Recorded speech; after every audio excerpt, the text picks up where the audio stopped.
This video was made possible by Wix. If you're ready to create a website, head over to wix.com/go/infographics to try out one of their premium plans right now. The European Union, or EU, has 28 member countries, soon to be 27 once the United Kingdom drops out.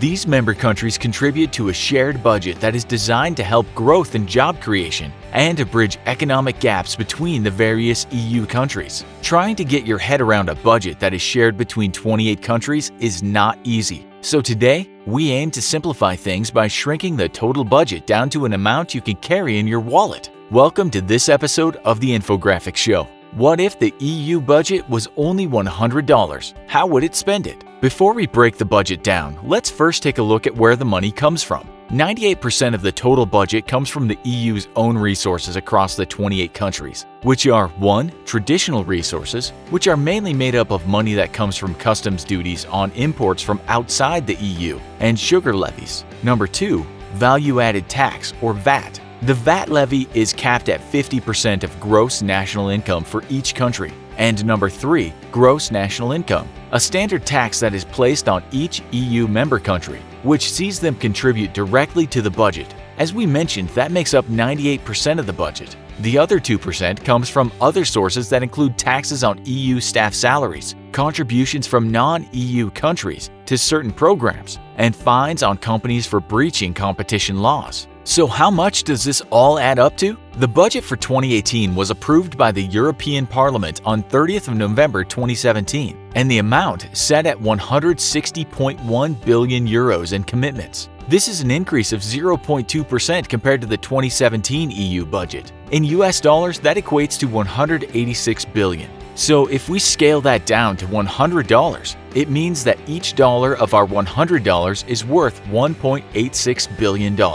Now we know how much the budget is and where it comes from, so let's find out how it's allocated across the European Union.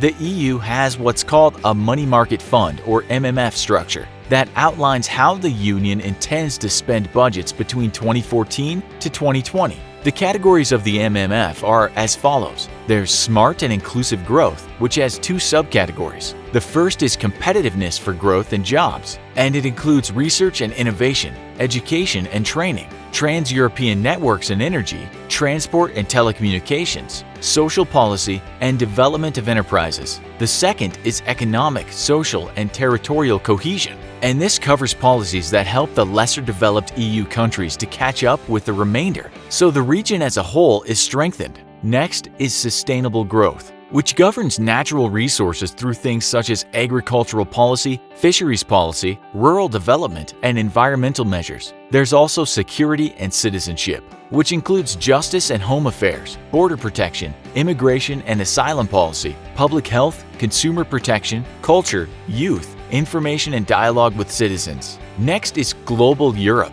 which covers most of the external activities by the EU, such as development assistance or humanitarian aid. And finally, Administration, which includes the administrative costs of all the European institutions, pensions, and European schools. So how is our $100 going to be spent in 2018? Mart Kevin is the Deputy Finance Minister of Estonia and Chief Council Negotiator for the 2018 EU budget. He was quoted as saying the following about the 2018 EU budget. The European Parliament and the Council share the same main priorities for the financial year 2018, to tackle migration and security, and to boost innovation, growth, and employment in Europe.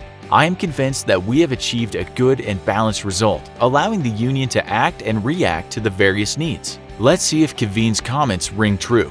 Based on the MMF categories that we just outlined, the 2018 EU budget has the following commitments. Smart and Inclusive Growth gets a total of $48, which is broken down as $13 for Competitiveness for Growth and Jobs and $35 for Economic, Social, and Territorial Cohesion. Sustainable Growth with Natural Resources is allocated $37, Security and Citizenship $2, Global Europe $6. And administration also gets $6. That totals $99, with the last dollar going towards special instruments, which is an additional category that allows the EU to mobilize the necessary funds to react to unforeseen events such as crisis and emergency situations. Let's dive a little more deeply into these numbers so we can get a better understanding of the EU's programs for 2018 and what they hope to achieve. There have been reinforcements to several existing programs under the Smart and Inclusive Growth category. The EU's Research and Innovation Program, known as Horizon 2020, is allocated $7, and the Connecting Europe facility, which was established to promote growth, jobs, and competitiveness through targeted infrastructure investment at the European level, receives $1.70 to finance projects in the fields of transport, energy, and information and communication technology.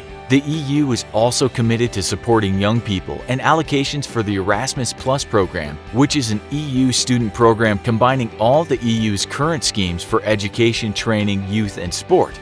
This gets $1.40. The Youth Employment Initiative gets 21 cents to help improve the possibilities for young people of getting a job. And to help tackle migration and the related security challenges, agencies in the field of security and citizenship will receive 60 cents, which is an 8.9% increase on the 2017 budget. The EU also aims to strengthen the strategic communication capacity of the European External Action Service by allocating 50 cents toward the fight against disinformation.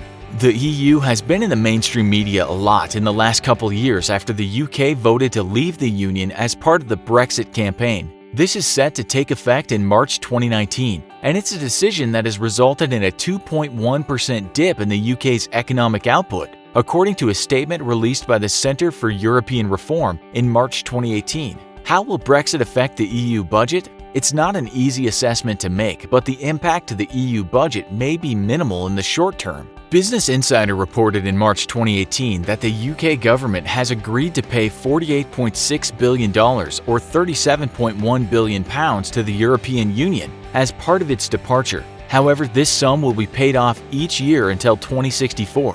The UK will pay $21.5 billion or £16.4 billion worth of contributions into the EU budget between the years of 2019 and 2020, $24 billion or £18.2 billion between 2021 and 2028, with the remaining funds being paid at other times between 2019 and 2064. Maybe not such a bad divorce settlement for the European Union after all. Hopefully, breaking down the EU budget to $100 helped you to understand it more easily. And whether the UK is making the right or wrong decision is not something we really want to discuss. But we do want to discuss the best decision you can make when it comes to website building. By now, you probably know what we think. Get started with Wix. Wix offers you true creative freedom when designing your website.